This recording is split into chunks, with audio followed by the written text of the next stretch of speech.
ഇപ്പോൾ ഈയിടെയായിട്ട് എൻ്റെ DM-ൽ വരുന്ന ക്വസ്റ്റ്യൻസാണ് ഈ നമ്മൾ ഓർഡേഴ്സ് എടുക്കുന്നതിനെ പറ്റിയിട്ട് ഒന്ന് ഡീറ്റെയിൽ ആയിട്ട് പറയുമെന്ന്. അപ്പോൾ അത് മൊത്തം ക്ലിയർ ചെയ്തിട്ടുള്ളൊരു വീഡിയോ ആണ് ഞാൻ ഇപ്പോൾ ചെയ്യാൻ വേണ്ടി പോകുന്നത്. ഓൺലൈനിലായിട്ട് ബിസിനസ് ചെയ്യാൻ ആഗ്രഹിക്കുന്നവരും ഓർഡേഴ്സ് എടുക്കാൻ ആഗ്രഹിക്കുന്നവരും ഇനിയിപ്പോൾ സ്റ്റാർട്ട് ചെയ്തിട്ടും നമുക്ക് ഓർഡേഴ്സ് കിട്ടാത്തവരൊക്കെ ആണെന്നുണ്ടെങ്കിൽ ഈ വീഡിയോ ഒന്ന് കണ്ടു. ഇതിൽ നമുക്ക് ഫസ്റ്റ് ഒരു ഓൺലൈനായിട്ട് ഒരു ഓർഡർ കിട്ടുമ്പോൾ അതിൻ്റെ A to Z പ്രൊസീജിയർ നമുക്ക് പറയാം. അതിൽ ഫസ്റ്റ് ഉണ്ടാവുക ഒന്നെങ്കിൽ നമുക്ക് നമ്മളുടെ കസ്റ്റമർ നമ്മളുടെ പേജിൽ തന്നെ ഒരു ഫോട്ടോ എടുത്തിട്ട് അയച്ചു തരും, ഈ ഒരു ഡ്രസ്സ് ചെയ്യുമോ എന്ന് ചോദിച്ചിട്ടായിരിക്കും. അതാകുമ്പോൾ നമുക്ക് സിമ്പിളാണ്, നമുക്ക് റേറ്റ് ഒരു ഫിക്സഡ് റേറ്റ് നമുക്ക് പറയാൻ വേണ്ടി പറ്റും, എക്സാക്റ്റ് ആയിട്ടുള്ള ഒരു റേറ്റ് പറയാൻ പറ്റും.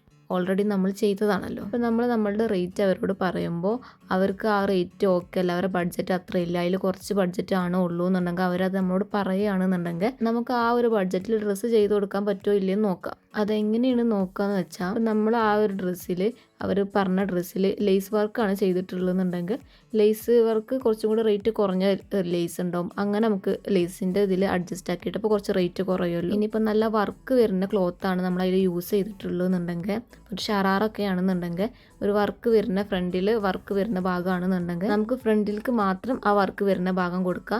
ബാക്കിലേക്ക് ഉള്ള ക്ലോത്ത് നമ്മൾ കട്ട് ചെയ്യുമല്ലോ ഒരു ടോപ്പിൻ്റെ, അവിടെ നമുക്ക് പ്ലെയിൻ ആയിട്ടുള്ള ക്ലോത്ത് വെച്ചിട്ട് കൊടുക്കുക. അങ്ങനെ നമുക്ക് കുറച്ച് റേറ്റ് അഡ്ജസ്റ്റ് ആക്കാൻ വേണ്ടി പറ്റും. റേറ്റും കാര്യങ്ങളൊക്കെ സെറ്റായി കഴിഞ്ഞാൽ നമുക്ക് ഇനി കസ്റ്റമറോട് പറയാൻ പറ്റുന്നത് നിങ്ങൾക്ക് എന്നാണോ ഡ്രസ്സ് വേണ്ടത് അതിൻ്റെ ഒരു 15 ദിവസം മുന്നേ പേയ്മെൻറ്റ് ചെയ്ത് കൺഫേം ചെയ്യാൻ പറയാം. അതാകുമ്പോൾ നമുക്ക് ഡ്രസ്സ് ചെയ്ത് കൊടുക്കാൻ കുറച്ച് ടൈം കിട്ടും. ഇനി നമുക്ക് അതിൻ്റെ ഇടയിൽ വേറെ ഓർഡേഴ്സ് വരികയാണെന്നുണ്ടെങ്കിലും ഇത് മൊത്തം ചെയ്ത് കൊടുക്കാനുള്ളൊരു ടൈം കിട്ടും. അങ്ങനെ അതും അവർ ഓക്കെ ആണെന്ന് പറയുകയാണെന്നുണ്ടെങ്കിൽ നെക്സ്റ്റ് വരുന്നത് പേയ്മെൻറ്റ് ഡീറ്റെയിൽസ് ആണ്. പേയ്മെൻറ്റ് നമ്മൾ എന്തായാലും ഒരു എമൗണ്ട് അഡ്വാൻസ് ആയിട്ട് വാങ്ങിയിടണം. ഒന്നെങ്കിൽ നമുക്ക് എത്രയാണോ ഡ്രസ്സിൻ്റെ എമൗണ്ട് അതിൽ ഹാഫ് ആയിട്ട് വാങ്ങുക, അല്ലാന്നുണ്ടെങ്കിൽ നിങ്ങൾക്ക് ഒരു എത്രയാണോ അഡ്വാൻസ്, നിങ്ങൾക്ക് ക്ലോത്തൊക്കെ വാങ്ങാൻ എത്രയാണോ ഒരു എമൗണ്ട് ആവുക അത് ഇടാൻ വേണ്ടി പറയും. ആ ഒരു പേയ്മെൻറ്റ് അവർ ഇട്ട് കഴിഞ്ഞിട്ടുണ്ടെന്നുണ്ടെങ്കിൽ പിന്നെ നെക്സ്റ്റ് വരുന്നത് അവരുടെ മെഷർമെൻറ്റും കാര്യങ്ങളുമാണ്. നമുക്ക് എവിടേക്കാണോ മെഷർമെൻറ്റ് കിട്ടേണ്ടത്, മീൻസ് ചെസ്റ്റ്, ആം ഹോള്, ഷോൾഡർ അങ്ങനെയൊക്കെ ഉണ്ടാവില്ല, അതിൻ്റെ ഒരു ഫോം ആക്കിയിട്ട് അവർക്ക് വിട്ടു കൊടുക്കുക. എന്നിട്ട് അതൊക്കെ ഒന്ന് ഫില്ല് ചെയ്തിട്ട് അയച്ചു തരാൻ വേണ്ടി പറയുക. അവരെ ഡയറക്റ്റ് ബോഡിയിൽ നിന്ന് തന്നെ എടുത്തിട്ട് അയച്ചു തരാൻ പറയുക. മെഷർമെൻറ്റ് എടുക്കാൻ അറിയാത്ത ആൾക്കാരാണെന്നുണ്ടെങ്കിൽ അത് പറഞ്ഞു കൊടുക്കുക എങ്ങനെയാണ് എടുക്കേണ്ടത്. എന്നിട്ട് അത് അയച്ചിട്ട് ആ ഒരു മെഷർമെൻറ്റിൽ തന്നെ നമുക്ക് കറക്റ്റ് സ്റ്റിച്ച് ചെയ്യാൻ വേണ്ടി, അതാകുമ്പോൾ നമുക്ക് കറക്റ്റ് ഫിറ്റിൽ അടിക്കാൻ വേണ്ടി പറ്റും. എന്നിട്ട് നമ്മൾ ക്ലോത്തും കാര്യങ്ങളൊക്കെ എടുത്ത് സ്റ്റിച്ചിങ്ങൊക്കെ കംപ്ലീറ്റ് ആവണതിൻ്റെ ഒരു 2 ദിവസം മുന്നേ നമുക്ക് കസ്റ്റമറോട് പറയാം ഇന്ന ദിവസം നമ്മൾ ഷിപ്പ് ചെയ്യും, അപ്പോൾ നിങ്ങൾ ഫുൾ പേയ്മെൻറ്റ് ചെയ്തിട്ടുണ്ടെങ്കിൽ നമുക്ക് ബാക്കി പേയ്മെൻറ്റ് കൂടി ചെയ്താൽ നമുക്ക് ഷിപ്പ് ചെയ്യാമായിരുന്നു എന്ന് പറഞ്ഞാൽ മതി. അപ്പോൾ ബാക്കി ഫുൾ പേയ്മെൻറ്റ് കിട്ടിയതിന് ശേഷം മാത്രമേ ഷിപ്പ് ചെയ്യാൻ പറ്റുള്ളൂ കേട്ടോ. അങ്ങനെ അവർ പേയ്മെൻറ്റ് ഇട്ടാൽ നമുക്ക് അത് ഷിപ്പ് ചെയ്യാം. നമ്മൾ കൊറിയർ അയച്ചിട്ടുണ്ടെങ്കിൽ നോർമലി DTDC ആണ് അയക്കുന്നുണ്ടെങ്കിൽ 1-2 ദിവസത്തിനുള്ളിൽ സാധാരണ നമ്മൾ കേരളത്തിൻ്റെ ഉള്ളിലേക്ക് എത്തും കേട്ടോ. അപ്പോൾ അതൊക്കെ കണക്ക് കൂട്ടിയിട്ട് വേണം ഷിപ്പ് ചെയ്യാൻ വേണ്ടിയിട്ട്. അവർ പറഞ്ഞ ഒരു ദിവസം ഉണ്ടാവില്ല, അതിൻ്റെ ഒരു 4 ദിവസം മുന്നൊക്കെ കൊറിയർ അയച്ചാൽ മതിയാവും.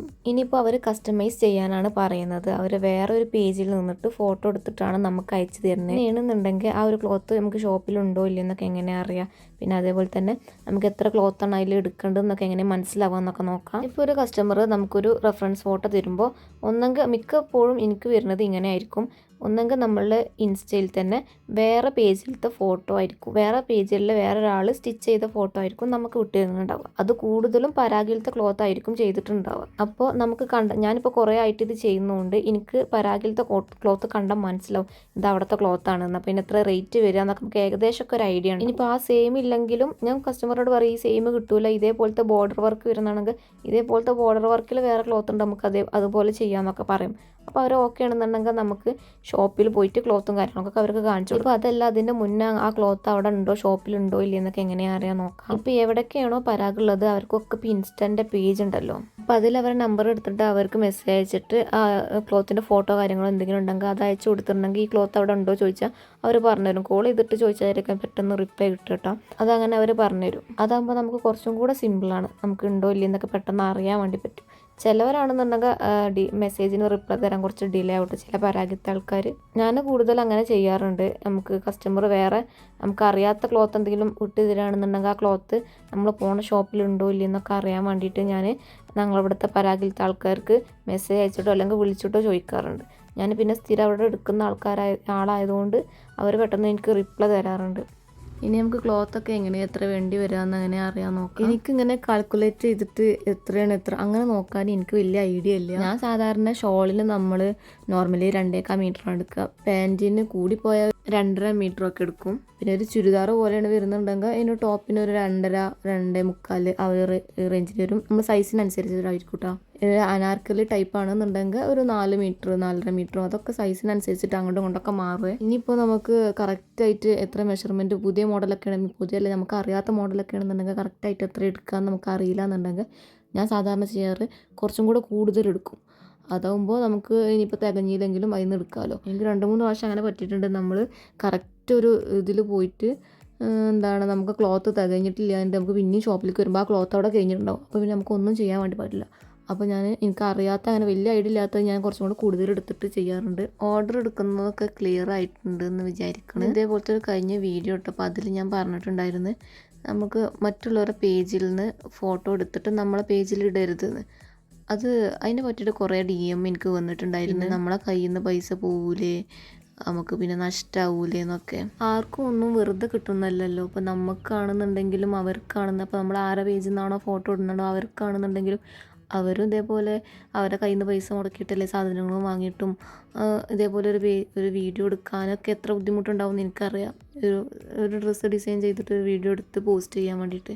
അപ്പോൾ മറ്റുള്ളവരത് കണ്ടിട്ട് സിമ്പിളായിട്ട് ആ ഒരു വീഡിയോ ഡൗൺലോഡ് ചെയ്തിട്ട് അവരുടെ പേജിലിടുന്നു. അപ്പോൾ അത് അവരുടെ വർക്കിന് നമ്മളൊരു ഇൻസൾട്ട് ചെയ്യുന്ന പോലത്തെ ഒരു കാട്ടലല്ലേ. എൻ്റെ ഒരു വർക്ക് അതേപോലെ 2-3 പേജിൽ ഇങ്ങനെ പോസ്റ്റ് ചെയ്തപ്പോൾ നമ്മൾ കമൻറ്റ് ഇട്ടിട്ട് അവരതാക്കണത് മോശമല്ലേ എന്ന് വിചാരിച്ചിട്ട് ഞാൻ DM അവരോട് മാന്യമായിട്ട് തന്നെ പറഞ്ഞ് അത് ഡിലീറ്റ് ആക്കിക്കോളൂ എന്ന് പറഞ്ഞപ്പോൾ അവരെന്നെ ബ്ലോക്ക് ചെയ്ത് പോയി. ഡിലീറ്റ് ആക്കിയിട്ടില്ല. അപ്പോൾ എനിക്കറിയാം നമ്മൾ കഷ്ടപ്പെട്ടെടുത്ത് ചെയ്ത വർക്ക് മറ്റുള്ളവരുടെ പേജിൽ നമുക്കൊരു ക്രെഡിറ്റ് പോലും തരാതെ പോസ്റ്റ് ചെയ്യുമ്പോൾ അത് എത്രത്തോളം ഇതാവും. പിന്നെ അതുമല്ല വേറൊരാൾ നമ്മളെ പേജ് അറിയുന്ന വേറൊരാൾ ആ ഒരു വീഡിയോ കാണുമ്പോൾ അവർ ഫേക്ക് ആണോ എന്ന് സ്വാഭാവികമായിട്ടും വിചാരിക്കും. എന്നോട് 2-3 കസ്റ്റമർ അങ്ങനെ പറഞ്ഞിട്ടുണ്ട്. അതുകൊണ്ടാണ് ഞാൻ ഇത്ര ഇതിലാണ് പറയണത്. ഒരുപാട് പേര് പറയലുണ്ട് നമ്മൾ വേറെ പേജിൽ നിന്ന് ഓർഡർ ചെയ്തിട്ട് ഡ്രസ്സ് വിചാരിച്ച പോലത്തെ ഇതല്ല, ആ വീഡിയോയിൽ കാണുന്ന പോലെയല്ല നമുക്ക് സാധാരണ കിട്ടിയിരിക്കുന്നത്, അതേപോലെയല്ല സ്റ്റിച്ച് വന്നിട്ടുള്ളത്, അത്ര പെർഫെക്ഷനിൽ നമുക്ക് കിട്ടിയിട്ടില്ല അങ്ങനെയൊക്കെ പറഞ്ഞ് വരുന്നവരുണ്ട്. അങ്ങനെ വരാൻ കാരണം എന്താണെന്ന് വെച്ചാൽ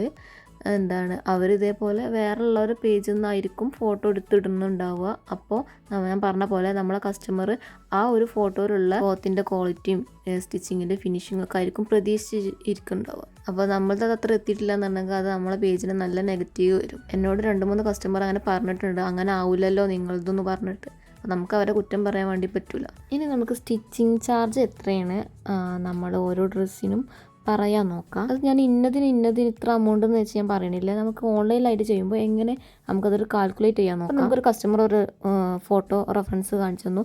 അതിന് മൊത്തം നമുക്ക് ക്ലോത്തും സ്റ്റിച്ചിങ്ങും മൊത്തത്തിൽ നമുക്ക് 2500 റേറ്റ് വരുന്നത് നോക്കാം. ഒരു എക്സാമ്പിളാണ് ഞാൻ പറയുന്നത്. നമുക്ക് ഓൺലൈനിലായിട്ട് ചെയ്യുന്നതുകൊണ്ട് തന്നെ ക്ലോത്ത് നമ്മൾ പോയിട്ട് എടുക്കണം. അതുമല്ല നമുക്ക് ഡ്രസ്സ് അവർക്ക് അങ്ങോട്ട് കൊറിയർ അയച്ചു കൊടുക്കും വേണം. വീട്ടിലിരുന്നിട്ട് നമ്മൾ ഓൺലൈനിലല്ലാതെ നമ്മളെ ചുറ്റുഭാഗത്തുള്ള ഓർഡർ പിടിക്കുന്നവർക്കാണെന്നുണ്ടെങ്കിൽ ഈ ഒരു കാര്യം വരുന്നില്ല. നമ്മൾ പറയില്ലേ വീട്ടിലിരുന്ന് സ്റ്റിച്ച് ചെയ്യുന്നവർക്ക് ഒരു സ്റ്റിച്ചിങ് ചാർജും പുറത്ത് ഷോപ്പ് ഇടുകയാണെന്നുണ്ടെങ്കിൽ അതിനെക്കാട്ടി കുറച്ചും കൂടെ കൂടും. അവരുടെ റൂമിൻ്റെ വാടകയും കാര്യങ്ങളൊക്കെ കൂട്ടിയിട്ടാണ് അവർ സ്റ്റിച്ചിങ് ചാർജ് ഇടുക. അതേപോലെ തന്നെയാണ് ഈ ഒരു കാര്യത്തിനും വരുന്നത്. നമ്മൾ വീട്ടിലിരുന്നിട്ടാണ് സ്റ്റിച്ച് ചെയ്യുന്നത് എന്നുണ്ടെങ്കിൽ ക്ലോത്ത് എടുക്കാൻ നമ്മൾ പോകണം. അപ്പോൾ നമുക്ക് അതിൻ്റെ എക്സ്പെൻസ് ഉണ്ടാവും. നമുക്ക് വണ്ടിയിലാണെന്നുണ്ടെങ്കിൽ അതിൻ്റെ എക്സ്പെൻസും കാര്യങ്ങളൊക്കെ ഉണ്ടാവും. പിന്നെ നമ്മൾ കൊറിയർ അയച്ചു കൊടുക്കണം. കൊറിയർ അയക്കാനും ഒരു ചാർജ് ഉണ്ട്. മിനിമം ചാർജ് 50 വരുന്നത്. അത്രയും ഒരു 100 ഗ്രാമൊക്കെ വരുമ്പോൾ നമുക്ക് ഡ്രസ്സ് ഇപ്പോൾ പാർട്ടി വെയറൊക്കെ ആണെങ്കിൽ കുറച്ചൊക്കെ ഉണ്ടാകുമ്പോൾ ഒരു 60-70 വരും ചാർജ്. അപ്പോൾ ഈ 2 എക്സ്പെൻസും കൂട്ടിയിട്ട് വേണം നമ്മളൊരു ഡ്രസ്സിൻ്റെ മൊത്തം എമൗണ്ട് പറയാൻ. ഇനി ഇങ്ങനെയൊക്കെ ചെയ്തിട്ടും ഇൻസ്റ്റാഗ്രാം തുടങ്ങിയിട്ടും ഓർഡർ എടുക്കാൻ നോക്കിയിട്ടൊന്നും ഓർഡർ കിട്ടണില്ല, ഒന്നുകൂടെ ക്ലച്ച് പിടിക്കുന്നില്ല എന്ന് പറയണവരോട് എനിക്ക് പറയാനുള്ളത് ഇതൊന്നും ഒറ്റ ദിവസം കൊണ്ട് ഉണ്ടാവണതല്ല. ചിലർക്ക് വേണമെങ്കിൽ പെട്ടെന്ന് വീഡിയോ ഇടുമ്പോൾ പെട്ടെന്ന് അത് റീച്ച് ആവും. ചിലർക്ക് ടൈം എടുത്തിട്ടായിരിക്കും റീച്ച് ഉണ്ടാവും. നമ്മൾ കണ്ടിന്യൂസ് ആയിട്ട് വീഡിയോ പോസ്റ്റ് ചെയ്തുകൊണ്ട് ഇരുന്നിട്ടുണ്ടെന്നുണ്ടെങ്കിൽ ഏതെങ്കിലുമൊക്കെ ഒന്ന് റീച്ച് ആവും. റീച്ച് ആയിക്കഴിഞ്ഞാൽ വ്യൂസ് നമ്മളുടെ പേജ് നോട്ടീസ് ചെയ്യൽ തുടങ്ങും. അങ്ങനെ ആകുമ്പോൾ നമുക്ക് കുറച്ച് ഓർഡേഴ്സ് ഇങ്ങനെ കിട്ടി തുടങ്ങും. അതിന് ചിലപ്പോൾ ടൈം എടുത്തേക്കാം. ഞാൻ കുറച്ച് മുന്നേ ഇതേപോലത്തെ ഒരു വീഡിയോ ഇട്ടപ്പോൾ ഇപ്പോൾ എൻ്റെ ഇൻസ്റ്റാഗ്രാമിൽ എൻ്റെ DM മൊത്തം നിങ്ങൾ പറയുന്ന പോലെ ഞാൻ പേജ് തുടങ്ങി. അവരുടെ വർക്ക് അവർക്ക് അവരുടെ പേജിലിടാനൊരു കോൺഫിഡൻസ് ഉണ്ടായി എന്നൊക്കെ പറയുന്നുണ്ട്. ഞാനൊക്കെ എൻ്റെ സ്റ്റിച്ചിങ് തുടങ്ങിയ ആ ഒരു ടൈമിലൊക്കെ ഇപ്പോൾ എൻ്റെ കമൻസിലും DMസിലൊക്കെ വരുന്ന എന്നോട് ചോദിക്കുന്ന ക്വസ്റ്റ്യൻസൊക്കെ ഞാൻ ഒരു കാലത്ത് വേറെയുള്ള ആൾക്കാരോട് ചോദിച്ചതാണ്, ഇതെങ്ങനെ ചെയ്യുക, ഇതെത്ര എടുക്കാന്നൊക്കെ. അന്നൊന്നും എനിക്കാരും ഇത് പറഞ്ഞു തന്നിട്ടുണ്ടായിരുന്നില്ല. ഞാൻ വിചാരിക്കല് നമ്മളെ കൊണ്ട് ഒരാൾക്ക് എന്തെങ്കിലും ഉപകാരം ഉണ്ടാവുകയാണെന്നുണ്ടെങ്കിൽ അത് ഉണ്ടായിക്കോട്ടെ എന്ന് വിചാരിച്ചിട്ടാണ് ഞാൻ എനിക്കറിയുന്ന പോലെ ഡൗട്ട്സ് ക്ലിയർ ആക്കി കൊടുക്കുന്നത്. ഇനിയും എന്തെങ്കിലും ഡൗട്ട് നിങ്ങൾക്ക് ഉണ്ടെന്നുണ്ടെങ്കിൽ നിങ്ങൾക്ക് ധൈര്യമായിട്ട് എൻ്റെ വാട്സപ്പിലോ അല്ലെങ്കിൽ എൻ്റെ ഇൻസ്റ്റാഗ്രാമിലോ മെസ്സേജ് അയച്ച് ചോദിക്കാവുന്നതാണ് കേട്ടോ. അപ്പോൾ ഇന്നത്തെ വീഡിയോ ഇത്രേ ഉള്ളൂ.